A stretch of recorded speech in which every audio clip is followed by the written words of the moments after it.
Are you tired of searching for your favorite stocks or crypto pairs every time you open TradingView?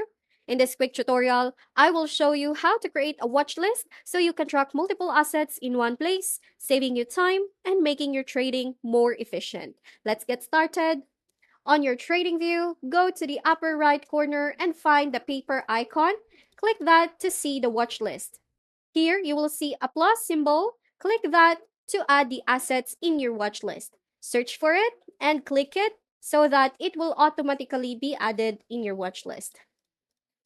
Now that you're done with adding them on your watch list, you can tweak your watch list based on your preferences. You can remove an asset that you no longer want by clicking the trash icon on the right side.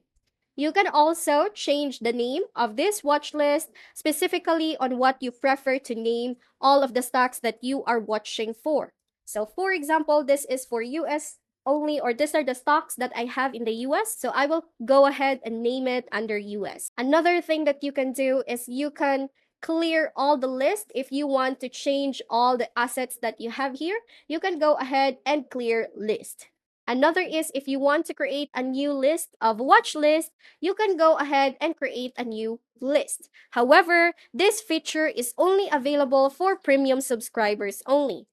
Having TradingView watch list will help you stay organized by keeping all your frequently monitored stocks, forex pairs, or cryptos in one spot. Whether you're day trading, swing trading, or investing long term, a well-organized watch list will help you make faster and better trading decisions. Now it's your turn. Set up your watch list in TradingView and let me know in the comments what assets you're tracking. And don't forget to like, subscribe, and hit the notification bell for more trading tips. See you in the next one.